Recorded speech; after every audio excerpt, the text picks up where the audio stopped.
After finishing up the last turn in 67, a couple of days went by with nothing going on in terms of me actually playing the game. You can see I still got my ops complete markers on there.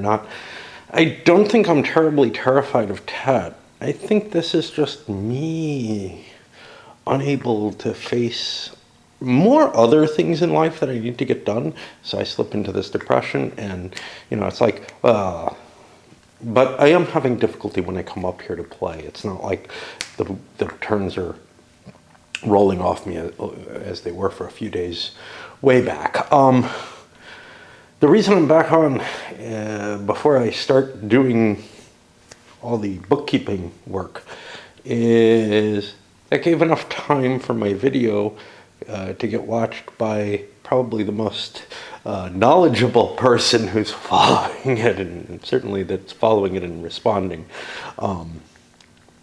Over at BGG, Jason, again, I cannot remember last names, but the games that he's knowledgeable about, he's just this tremendous depth and wealth of information on, and he caught me in a big bad error. Rules mistake. He wasn't sure just what it was because, he's not watching what I'm doing, but he heard something I said that sounded wrong and pointed out some possibilities. And when I'm generating the cost to move out of a hex, there's a number of different things that get added together. But if there's a zone of control, that's 1 point. If there's interdiction, however many points the interdiction is added to the movement into the next hex. And when you're moving out of an occupied hex or where there's a patrol, you pay 2 movement points. Well, somehow or another, I lost track of that 2, and it became a 3 in my head. So for a very long time in this game, I don't think since the beginning, but possibly, I've been charging, and this is primarily the VC, 3 movement points to leave an enemy-occupied hex. Now, the particular case it was I stated it was impossible for them to move out of a certain hex if you just kept dropping an interdiction in them. And that was not correct. The numbers clearly didn't show it up.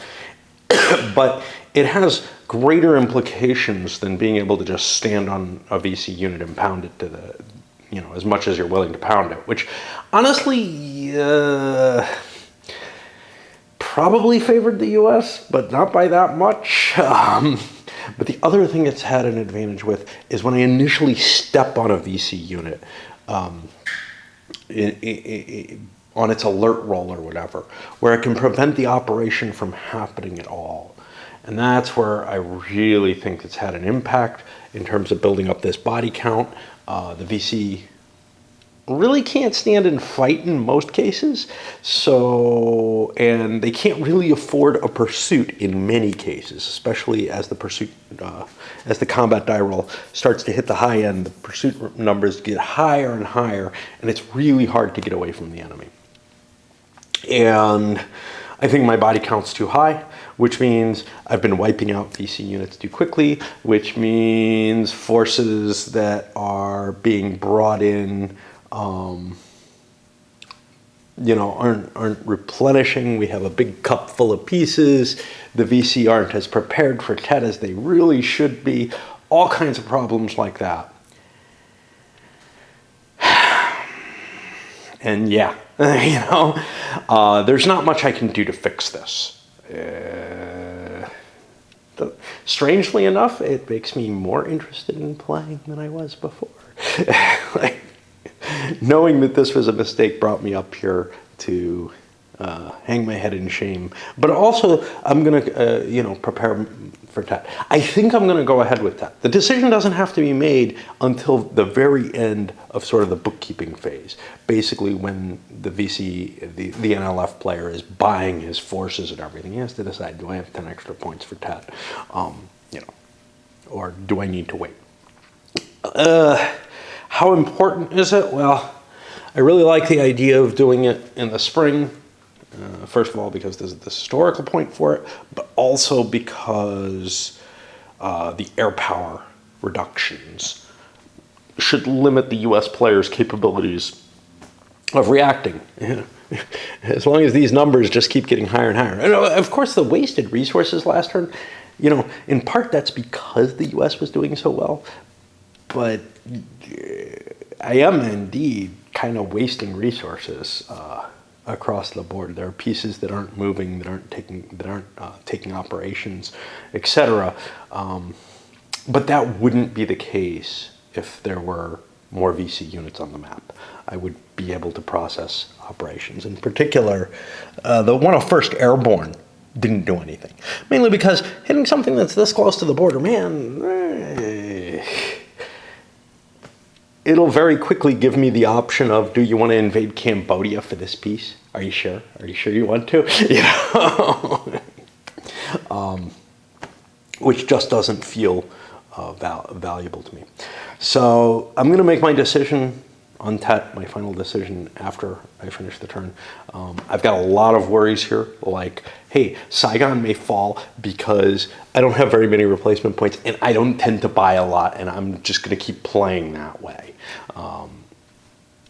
I don't know how much willpower I have to keep going in the game, but I have learned some things here that go, that are very different from my prior experiences. So no matter what, at least I've gotten to get a little bit further understanding of the game, which is funny because I've played it so many times without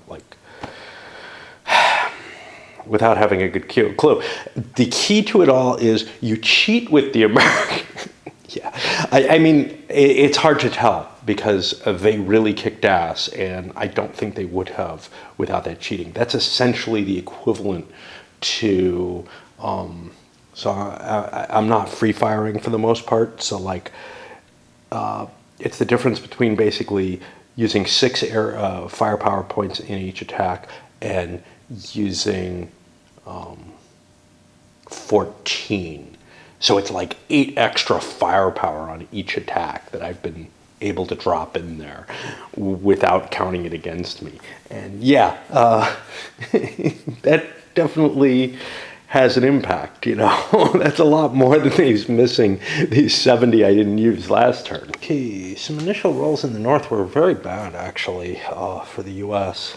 So we saw what looked like it was going to be this big drop in population, but with so much of the country clear, the pro-U.S. population actually went up 4 points. We're up to 213. That's pretty sweet, actually. I don't know where it starts helping South Vietnam. They got to get it up to 221 to stop losing morale based on it. Now, both U.S. and South Vietnamese morale went up last turn. It hasn't taken into account this, which we'll see. But yeah, we had that big turn where I had like 50 in the kill bag, again, because I'm cheating, but unintentionally at least. And now I guess we'll move on to the main part of that economic and bookkeeping type phase. But I guess the biggie was, 4 points of population shifting. That makes me feel more like I have to do the offensive. I have to try to turn things around and start causing some real damage, even if my forces on the ground are not really sufficient for the kind of offensive that I want. One thing about an offensive, that 10 points you pay, you get a regiment and a bunch of political, like 4 extra political sections in it. So in a sense, it kind of pays for itself. The ugly part of it is that you're going to take so much damage because you want to do damage to the U.S. morale. But it's not like you're wasting that 10 points by just declaring an offensive. You get some stuff to make up for that cost. So it's not a terrible thing. I try to take some time to do something with the game, even if I'm not actually playing it and getting my work done on it. I'm reflecting back again. Jason provided this humongous, very detailed analysis of some situations right now, especially pertaining to the VC and what I could do to improve my status with that. And one of the things was, yeah, I'm screwing up the rolls, which is big. But another one really astounded me. It kind of floored me, which is you can gather a stack of VC units when they're being attacked, pull out with some of them, and leave like one unit behind. That one remaining unit is going to give that +2 leave the hex penalty if it manages. Well, you don't do it during the reaction move. You do it during because you can. Well, I mean, if you can get away, you can just get away. But that one unit at the end of combat round remaining after the VC units withdraw out of there means that the US units trying to pursue will have to deal with the penalty for moving out of that hex. Now, I knew the rule. If I was playing a tactical game, I would explicitly do that kind of rearguard action. But somehow it just did not make the connection for me. And to me, of course, that means, wow, this is fucking brilliant. But, you know, maybe it's not so brilliant. Maybe it's just pointing out how weak my ability to make certain connections is, which I think is important to catch, because I know some people watch these and they think I know a lot or I'm clever or something. And, you know, we all have our blind spot. Some of us worse than others, and I am not particularly good. Not to make that connection. It feels very humiliating or humbling, perhaps, to see someone else make that. And I run into the same kind of situation. I mean, Jason is, you know, a devoted longtime wargamer. I can't feel too bad. He puts a lot of analysis effort into games, more than I do. And, you know, I can respect that and everything. But, you know, on a similar case, I've run into this situation playing against my wife. First time she's playing a game, she comes up with a strategy. And we don't play war games anymore, not because of this, but because she doesn't really, we don't play much of anything. But we bailed out of the war games more quickly because she doesn't really get that much out of it and really hates the long-term commitment games. So we played something, one case in particular that I'm thinking of is Freedom in the Galaxy, where she came up with a means of handling things that, again, it really astounded me in terms of, well, why have I played it this many times and I just never make that connection? And it's one of the flaws of playing solitaire, right? You know, if I saw an opponent doing that withdrawal with the VC and leaving a unit behind, now I've learned something. Yeah. So it's kind of one of the nice things about sharing the videos is that people who are cleverer than me can give me additional insight that, you know, all my years of blundering about in my own mind haven't. And, you know, in this game, I've played opponents, but my opponents were the US. So I may have learned some things about the US from them, but not enough. Let's put it that way. But I did not learn, and you know, none of them had played it very much. Like I was introducing the game to them. But anyway, you know, no matter what, playing games solo only means that you can't always trust what my assessments are.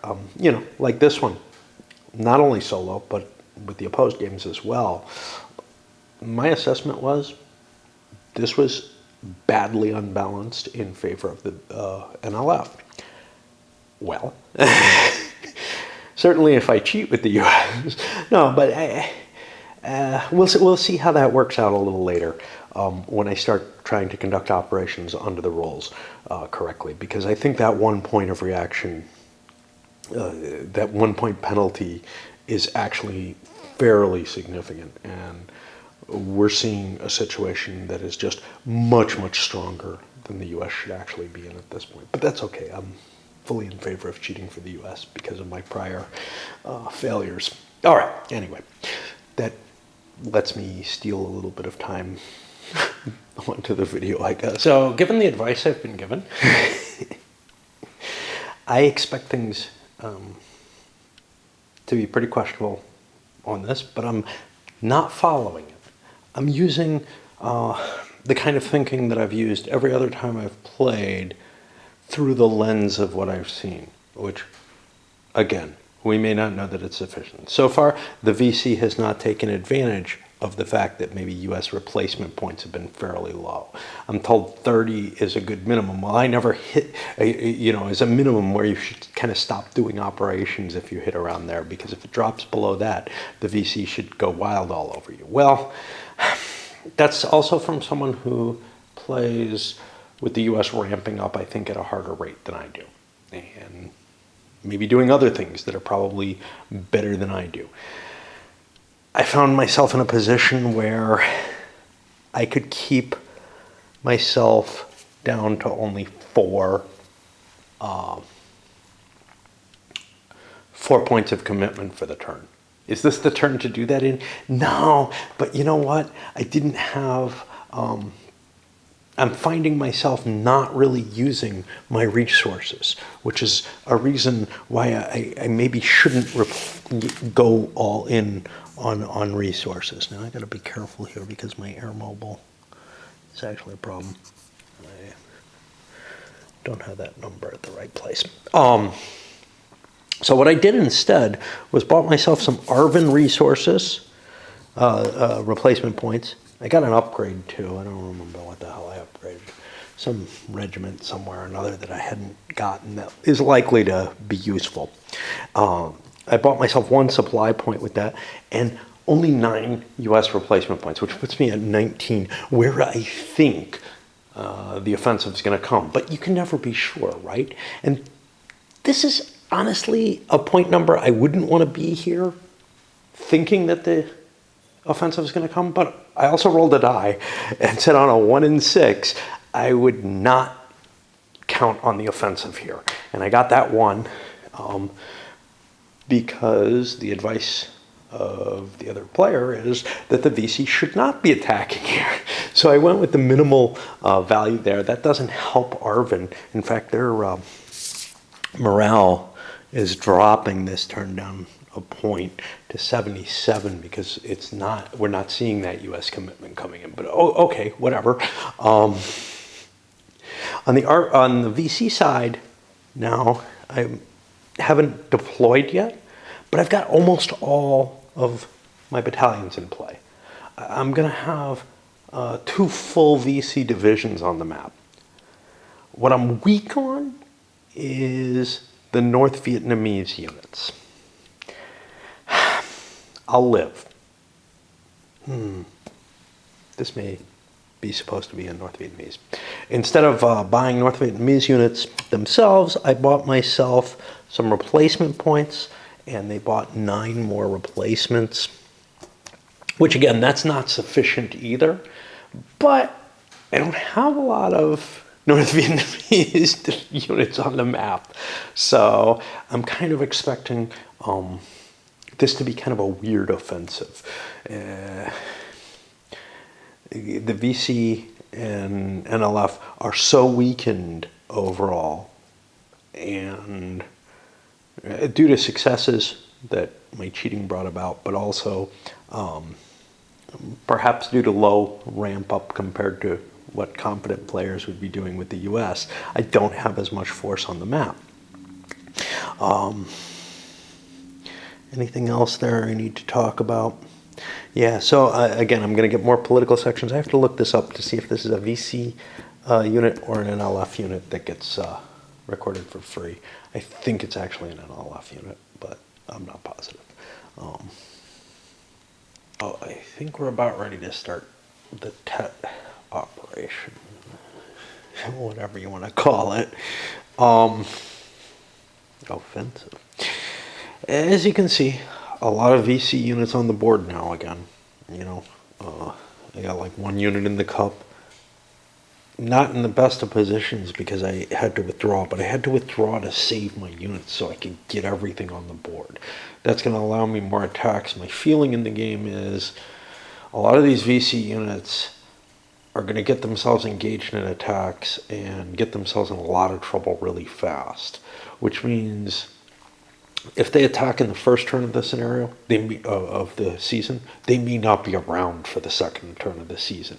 So I don't think it's terrible that they're going to be having to make their way across the border. Here's the problem, though. I set up all the NVA units and a stack of VC, maybe a few others elsewhere, on the road. There is nothing that restricts the U.S. from doing a security operation in an invasion. So I could, if I want, invade Cambodia, for example, and try to smash these units with a lot of air support, because artillery in a security operation isn't very good. It can't actually move. I might be able to take a lot of the teeth out of the offensive as a whole, because I think a lot of it relies on those NLF units, my NVA units. Everything's NLF. Another factor to keep in mind is air power can't just be committed to an attack. It's committed as during the okay. So the sequence of play is kind of tricky in this game. Remember, you can't throw air power in the middle of an operation. And let me find the operation ordering here. Boop, boop, boop, boop. And there we go. Okay, so the support declaration portion is when you can throw the air power in, and that's the only time. So in general, like if the VC doing a search and destroy or whatever, what you're going to see is them designate a target hex, which is where they're planning on going. They don't have to actually go there, though. So they could soak off a lot of this air power with dummy attacks and then not actually make them. And really kind of... one of the things with the game is this isn't hidden information. It's all done sequentially and everything, but there's room for bluffing and brinksmanship in it, in particular because of the hidden counters. But there don't even have to be. You know, throwing a lot of air power in can just cause the operation to fail, even if everything was known. Even if I took like an NVA division and said, yeah, I'm going to make Saigon my target. It's not going to make it there. But, yeah, and that's something I have to keep in mind. I don't think I have enough oomph to really put Saigon at risk. The VC units here, I'm really kind of planning on hitting capitals and stuff with them instead. So I don't think that I have a plan ahead that's going to allow me to just destroy the U.S. this turn. However, with their low replacements, at least from other people's experience, I might be able to put them in a very, very, very bad position and cost them a lot of morale.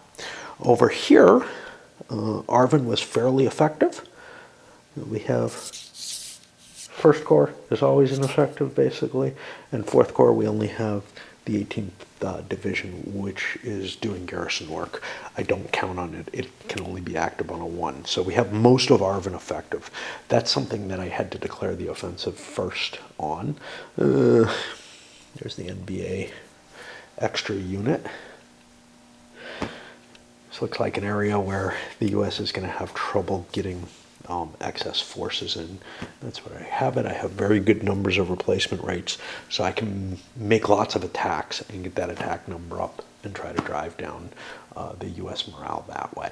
And basically, we're going to ruin the NLF as a whole.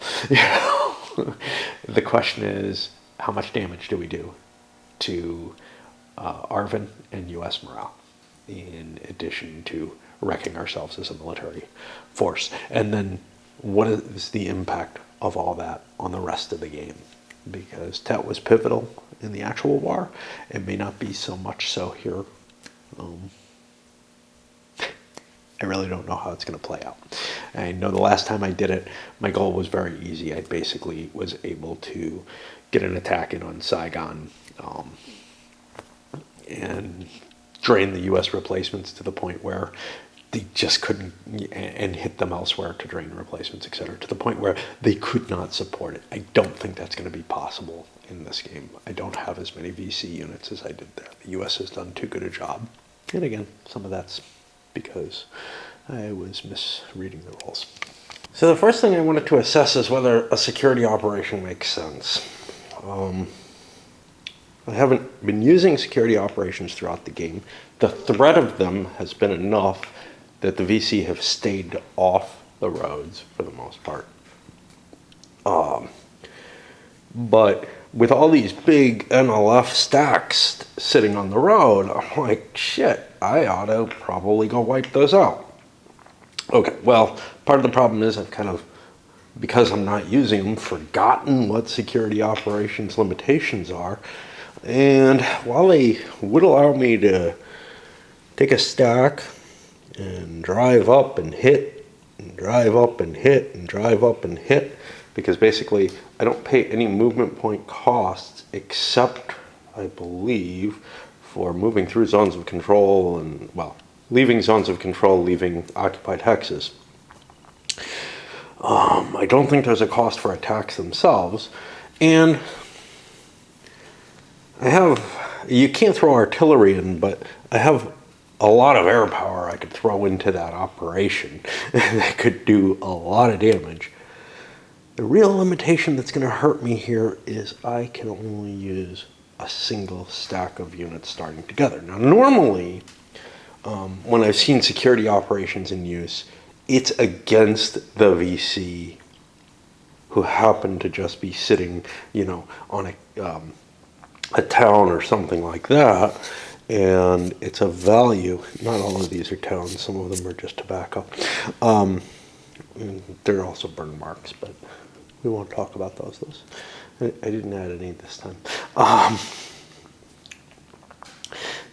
This map is so bad that I'm not so, it's already so damaged, I'm not so worried about that. But I just don't think I have any stacks anywhere that have the power. Yeah, that's just artillery. What the hell is that shit doing there? My God. I got things in places they don't really belong. But I don't think I have a single stack anywhere that really is strong enough to do much to an entire NVA division. My best guess there would be one of these heavy US units. So I have things like this 26th Marine, but that's kind of far from the road. I got other ones that are on the road, I'm sure. I'm a little worried about my artillery that's lone, though. Those are going to be prime targets for, especially like VC stacks and stuff, because if they get a couple lucky hits, they might be able to kill one of those off. Of course, they're not going to have the firepower to do much damage. But yeah, I mean, let's say there's something like this. That's a 14.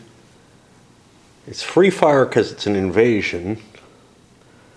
8 more for the embedded artillery brings me to 22. This is one reason to have these big units for sure.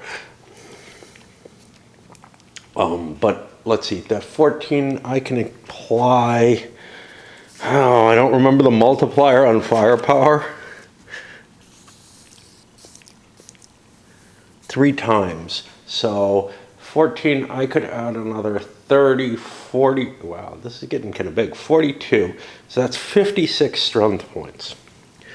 And let's look at one of these. That's 27,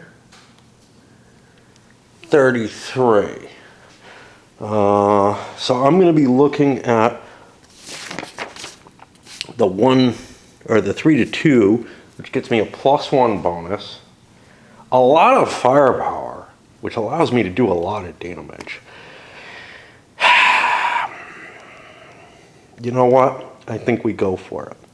One other thing that's in play here is that because the VC are not really committed to the roads very much, I've got a lot of mobility. So right here, I could just drive right up, smack into that, no problem. From there, I come down. This will cost me 1 movement point to go through there. Then I cut down this way where there aren't very many VC. Looks like I'm going to have to go through another road down here. So that's a second point. And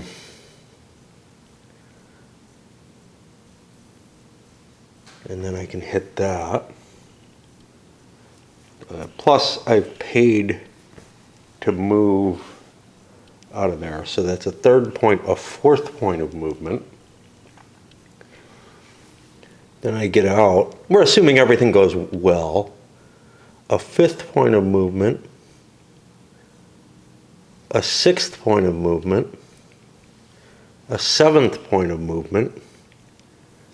And if everything works out just peachy, that one unit should be able to destroy 4 divisions. If everything doesn't go well, what am I doing? I'm blowing away my goddamn replacement points. But I think those 4 divisions are too dangerous. The fact that I don't have air power available. So let's get the jump on the VC. Now, how big a difference does it make? Well, these guys can jump off the road, so it's not going to actually destroy them. And as soon as they leave the road, it's over. Still worth it? Jeez, hard to tell. But there aren't a whole lot of VC replacements. NVA replacements. I think this is my best option here. So I'm going to take a shot with that. Things is, all my play so far in the game is kind of wiped out. Not because of the mistakes I made or whatever, but in terms of the knowledge that I have of what's going to happen, how things are going to work. It's all really not there anymore. The whole style of play is changing during the offensive.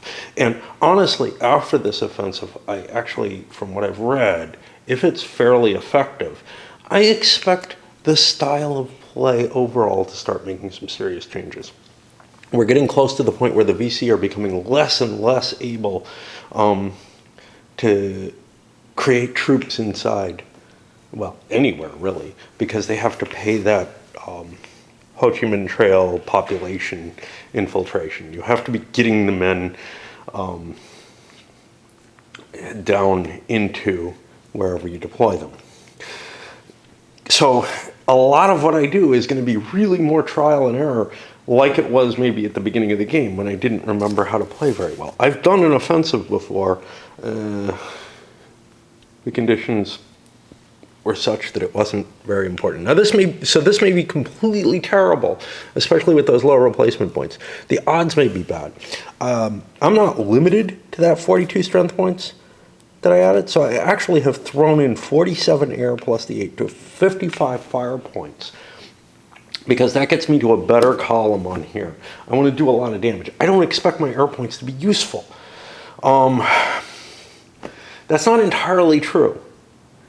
They can be declared at the beginning of, so for example, if a stack of NVA is declared as an operation, wow, that thing might be going into, Saigon or whatever. So I'm going to withhold my other air points and at least try to cancel out one attack. At the very least, even if I do really, really well here, I don't think I'm going to be able to get that final stack down there with this attack, and my air points are kind of my key. The big thing with the security is I'm allowed to jump the gun on this. I don't have to wait for the NLF player to give me a chance to do something. Okay, so I also calculated out what they have. So I've got a strength point of 56, they have a 33. That means, again, 1 to 2, so we've got a +1.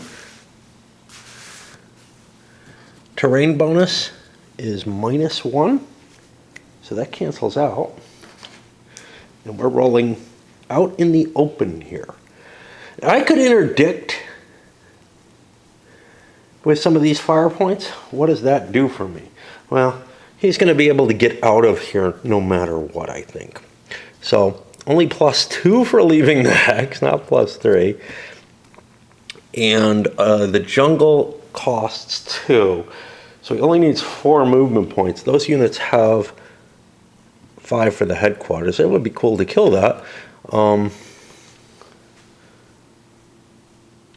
So if I did a 2-point interdiction, I have the firepower to do that, but I would be able to prevent the headquarters from leaving. I don't think I'm going to do that, though. Let's see what we get. This is exciting. Because I got a nice roll. Oh, not so nice. Okay, we didn't get an air hit, and there were no modifiers. So we're looking at 14 plus 12 is 26. 26 means the U.S. loses 2 replacements. And this is where this becomes really iffy. But I wanted to try it. I don't know why.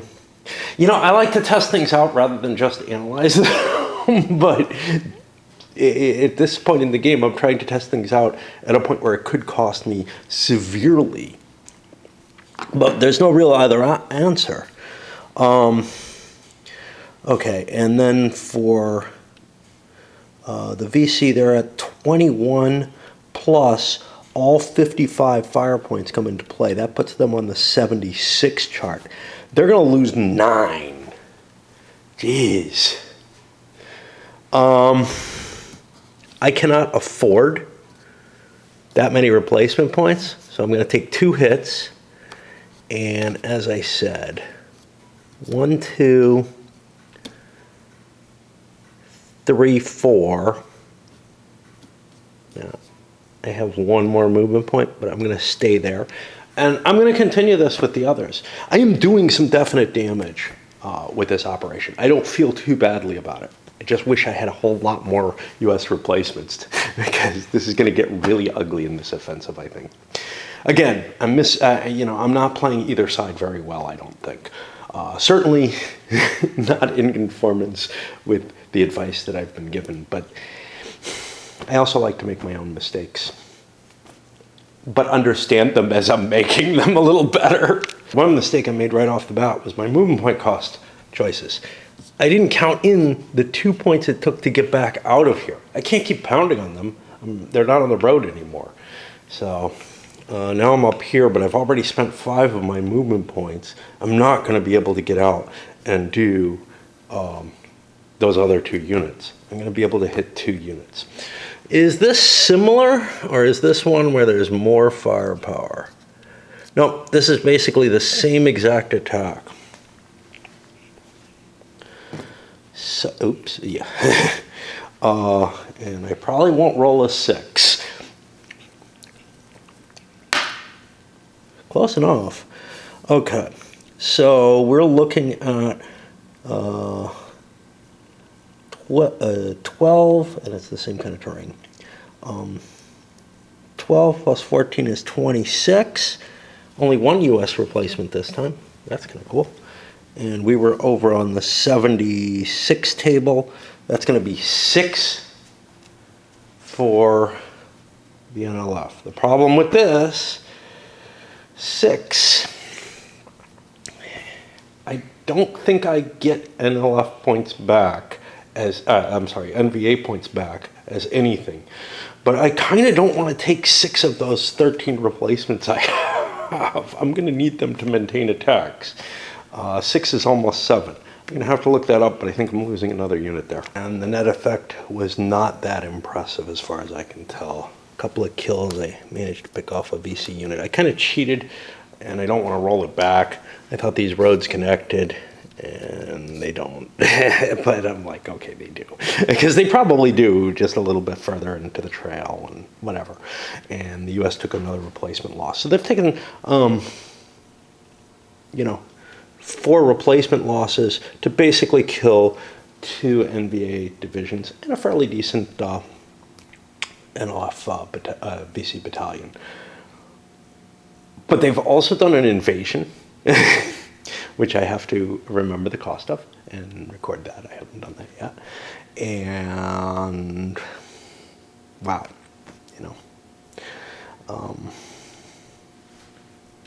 used up most of their air power.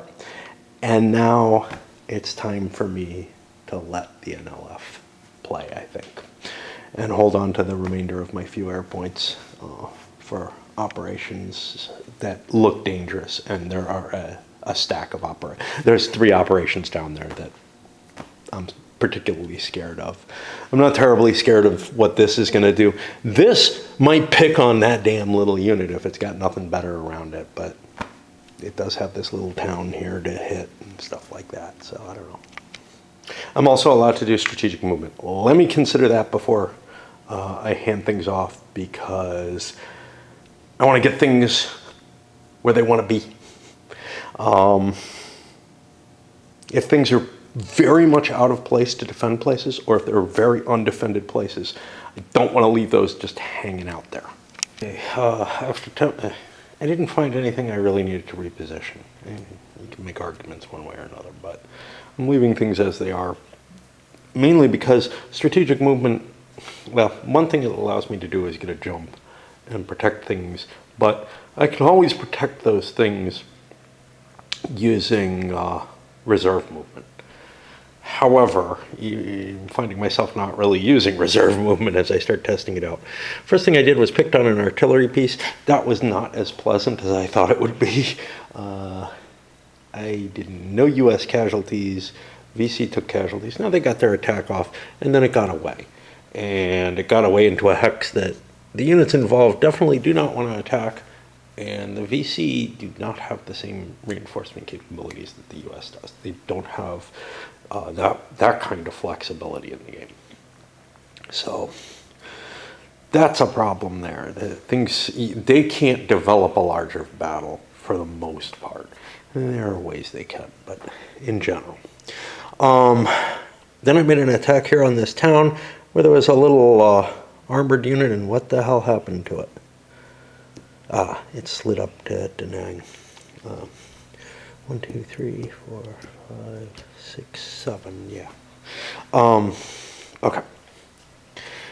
2 for leaving here, 1 for leaving there. Okay. So that ends up in a captured capital, and that's all that happened from sort of this cluster here. It takes a fair amount of force to attack, even that with its regional forces in play. Basically, it had about a +4 on the die roll. There's no pursuit after the first round, attacking a city, town, whatever. So there was enough there that I could get away, and escalating that attack didn't seem to be valuable. Quangton is largely pro NLF already. I'm not going to make that a key point to fight over. When I'm looking at 1 armored battalion is all that was holding it. So out of there. Delays continues for me. It's probably been about 2 weeks since I moved to peace, and I was pretty slow before that, where I'd come up and play a couple of actions here in the offensive. What we're seeing develop is an offensive that is certainly not TAT. This is a minor offensive when it comes down to it. During the first, but it still has an impact. So if I can get 8 to 15 NLF attacks in the season, that causes a -1 to the U.S. morale. And essentially, there's no cost. It's just a big offensive has a chance of doing something like stressing the U.S. enough that I could take Saigon by hitting their replacements enough. I was not in that position, and I thought I wasn't, but I wanted to launch an offensive, and I'm probably going to be launching one every year or 2 at this point. The pain of the offensive means that I don't have as much rebuilding capabilities afterwards, I think. So far, I'm up to 13 attacks in the first turn of the season. I expect to get, somewhat higher, but maybe not all that high. You can see now I'm positioned on roads. Security operations can take place. I believe that I have not allowed the U.S. to take an action yet. And I've got to think and this is one of the problems with the long delays, is I've got to try to find some place where I can launch more effective attacks or set up for them. I can wait to set up for them. And then that puts me in this kind of weird position. If I pass with the NLF at this point, the U.S., probably not going to actually play a turn, I'm just going to think about, or an action, I'm just going to think about it a little bit, because this is even exhausting me, this much consideration about a game. I'm just not in good shape anymore. But what I don't want to do is say move these guys who are sitting outside of Vietnam in without doing something. Now you see here, I came down and did stuff, but then I ran off the road. Or maybe these were guys who got run off the road. But I think they got run off by a security operation. I seem to remember there was one down there. So yeah, they're still active. But it's hard to find places where I can launch the attacks. It's probably going to come more of them, or some of them, in the second turn of this season. The first turn of this season I made, an amount, but now the problem is whatever pieces are exposed, the U.S. can hit. Now, what's kind of weird about if the NLF passes with a lot of pieces that they still want to move, that puts the U.S. in a position kind of like they are in every turn, but there's still the threat that something terrible could happen. There's a lot of NLF pieces with a lot of incentive to do some violence. So I sure the hell don't want to get my replacement points down, for example. So I got to be careful with what I'm doing, more careful than I have been. And I may end up starting to boost those replacement points up a little bit higher than I've got them. I think I don't have to have them as high as I was advised in general, simply because the rates of increase, the ramping up that I'm doing with the U.S. is less than that more informed player is used to, and also, therefore the NLF is weaker than it was. Of course, I also cheated really horribly in favor of the U.S. So we may be packing this up at some point, but I just don't feel any great desire to play anything else either. So it's Thanksgiving Day. It's been nearly a month since the last video, and maybe more than, I don't fucking know anymore. And I conducted one U.S. operation during the Tet Offensive here to try to attack here. It's just been, I've been having an impossible time convincing myself to come up here. In part because it's cold up here. Now I've got the fire running, so the whole house is kind of warm. I've done it a couple other times this year, but it didn't convince me to do any significant playing. So that's not the main issue here. The main issue is I just can't fucking face the decision making.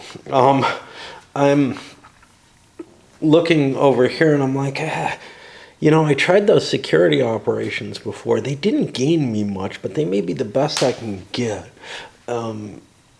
If I pass, I'm pretty sure the VC, the NLF or whatever is going to do something. But on the other hand, the something they may do, they may release those units that are currently available for me to pick off. But it's such a hard figuring, especially since I've been away from the game for so fucking long, to try to determine what do I need to hit one of those. What can I do? I can calculate out all the numbers. That's not the issue. But yeah, it's just really, really tough for me to come to anything. And it's not like, it's not like this is a great offensive or anything, but it has along with the normal issues with the game, really locked me down so that I feel like I don't want to do anything. I just don't want to play it. One security operation here with some armor and artillery that had to come through the mountains. It's good because it gets me on the road for next turn.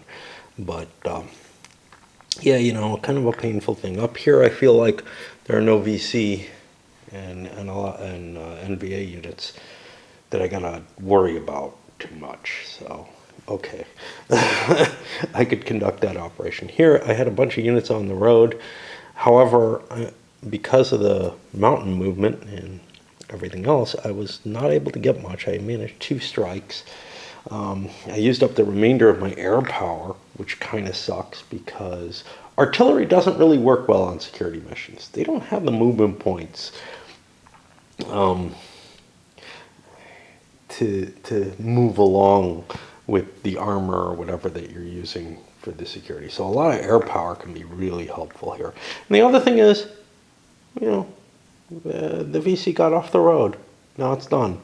You know, I mean, I could keep going if I had more movement points, but I did what I could and moved back to protect the artillery just because that also gets me a stack that I can use for the next one. But it's really hard finding anything that I want to be able to do as an operation particularly badly. So I think I'm going to be passing pretty soon. I just don't think I have the oomph to direct the big security operations against those NLF units, which means that it's back on the NLF. They're kind of at the, okay, well, the US is willing to let you pass if you want. You don't have most of your pieces in Vietnam, but maybe you don't want them there.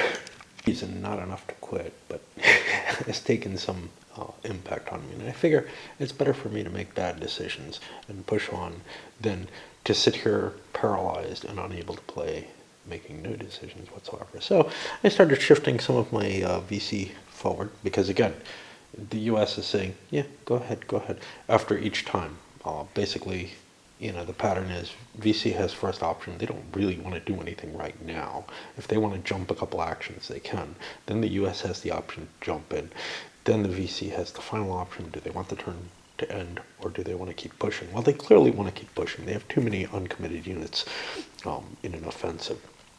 I did do an attack here, but otherwise it's just basically positioning. In this one, some ARVN came in as a reinforcement, and I was like, yeah, not good. The option was to give up this space or throw reinforcements in, because you can't just stay there. Basically, neither side was taking casualties, but that just racks up the attack count, which is not good for the US. Working my way kind of down the map, just for sanity's sake. Yes, I can jump all over the place, but my mind doesn't work that well. We had an NVA division roll through here, chased the ARVN garrison out of this capital, pushed down the road. Now this puts them in what might seem like a particularly vulnerable position. First of all, if I had forces that could conduct security, and maybe I do, you know, maybe I have a stack somewhere that can, but I don't see one offhand. You have to start all together, which makes trying to do security against big forces not really that effective. But what I do have is all these ARVN units around here, which look like they could at least chase me off the road, but then I counted up the strength. These guys are visible, so that's no problem. Plus, I just saw what they had. And I only have like 35 points with the free fire. I'm going to not play that free fire. It's just not enough. I could do a little bit more and get like a 0 attack on them. It just doesn't seem worth it, you know. Yes, these are NVA replacement points I'm burning, which are probably about equivalent to ARVN replacement points. But man, I just don't see my ability to push them away with the forces I have available. I could probably throw more artillery, etc., and I could get something like this into play or something.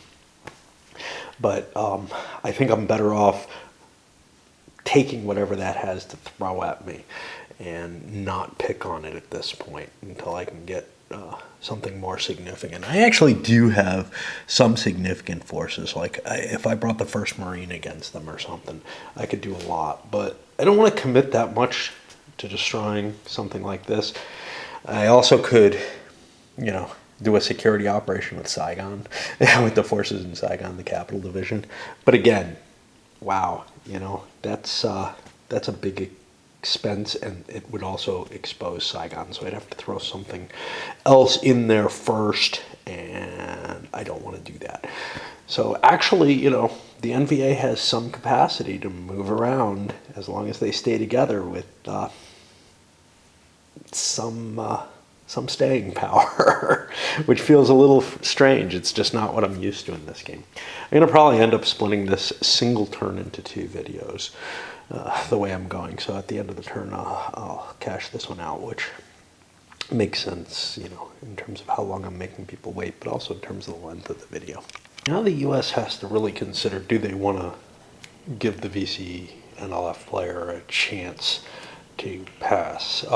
Because all the big VC divisions have moved into place. They didn't do anything impressive. They captured one little capital here that was exposed. Running out of ops complete markers, having some do double duty in a lot of places, but I'm going to have to, it's going to be, I'm probably going to be cutting it close and probably have to use something else for them. I could use Free Fires Upside Down or something from another game or whatever, but yeah, there's definitely not enough of them for a turn where everything is kind of active in this sort of way. You don't necessarily want pieces clustered together for it. It's kind of hard to figure out whether or not I want to do things with the U.S. units. Again, if I engage, I could be cutting into my replacement points, and I don't have very many. And I'm a little worried, you know, I got stuff coming down. It's not going to hit Saigon this turn, but obviously not this turn, next turn, this season. But I don't know, these guys, big pile of VC there. You know, how much do I want to react to those? I don't really have a lot available down there. Over here, the VC are staying away from the stuff that really could hurt them. You know, the 1st Cav, it can beat up on some of these, but there's a lot of room for scatter. They're not in great locations to be hunted down. And however, with most of the NLF units having moved already, there's a pretty good chance that they would just pass if I don't step in at this point and do something. And I've got a few things I kind of want to do. I'd like to pick off a couple of these. Why?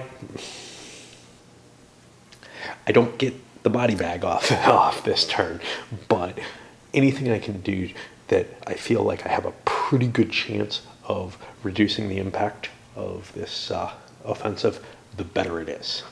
Interesting idea down here. I've got a big NVA division sitting right kind of in the midst of a lot of actually active ARVN units, including some really heavy artillery that I could bring into play.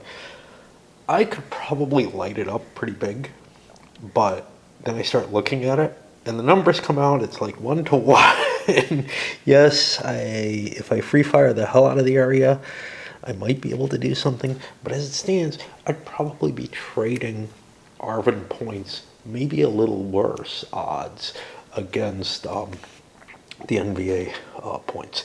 So an NVA division is not an easy thing to just go attack. And the point is, it can kind of slither in. You can see it made it through. I can't interdict that line completely against something that big. You know, I mean, I could have, even every other hex doesn't stop you in this. You can push through the zones of control and everything. There's no reaction without the McNamara line. And I'm going to be able to hit something valuable with that big all unit. Whatever the valuable thing is, well, it's hard to tell. This looks like it probably is exposed, and it does put me in kind of an ugly position. I'm going to try to reposition 5th Division up there, just so that they can't attack that. But I don't think I can launch any attacks on their big units. I just don't have that kind of power centralized. they were able to slam in with these big stacks. And, you know, the U.S. forces are pretty much set up to hunt down these VC, and they're not prepared for this. At one attempt to conglomerate, throw Free Fire into Bindon, probably this was not at all worth it. I know it wasn't worth it, but the question is, you know, was even the first round worth it? The first round of combat was pretty decent. I got a good roll, did more damage than I took, but I committed all these forces, which also involved me moving my armor under here, and then I had to bring reinforcements in. I used a trick Jason told me about, which was, hey, leave a crappy VC unit behind to exert his out of control. And yeah, you can see I'm down to tiddlywinks now. I have like bags of counters, but things have become such a mess here because I haven't been able to coordinate what the hell I'm doing in general in life, and I don't want to use cubes. That would be even worse. What it does mean, though, is now these guys have an opportunity to kind of try to infiltrate in a little better. Yes, there were some losses, but they weren't bad for the NLF. And Arvin took heavier losses that second round of combat because of their lousy pursuit bonuses and a horrible die roll. The operation just, you know, could not continue. And now I've wasted a Free Fire. Now, on the other hand, that Free Fire pretty much says, I don't want to go in there. You know, if the U.S. drops a Free Fire in an area, you're asking for trouble going into that. I'm looking to see, I still think I have a couple operations, hunt down some of these loose VC here.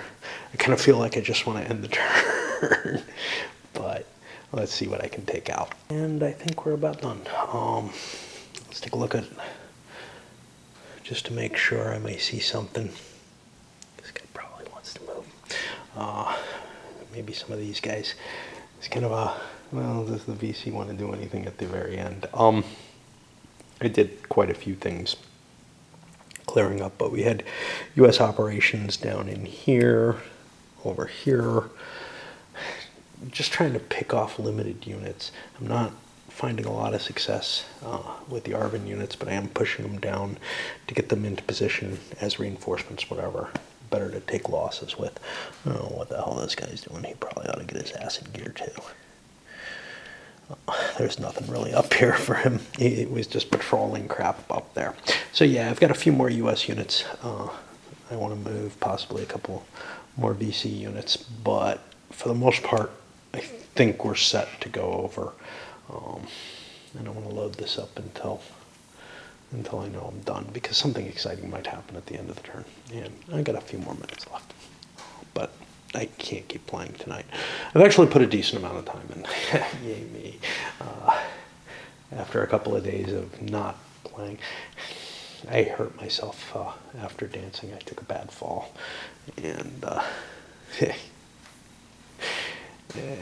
lots of aches in lots of places. All right, so that's a wrap for the first turn of the Tet Offensive. I cleaned up all the ops complete. It's kind of funny, the ops complete markers. There are a couple, I didn't get them all. There are a couple of options on how to mark this. One is to use the markers like I'm doing. Another is to rotate your counters. Well, in the Grand Campaign, rotating your counters is not effective. I use that piece of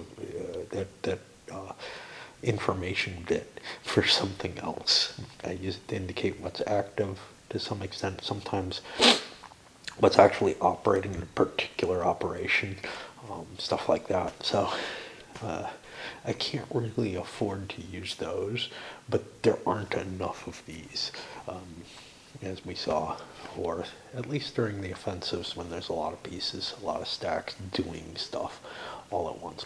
Anyway, this is a royal mess.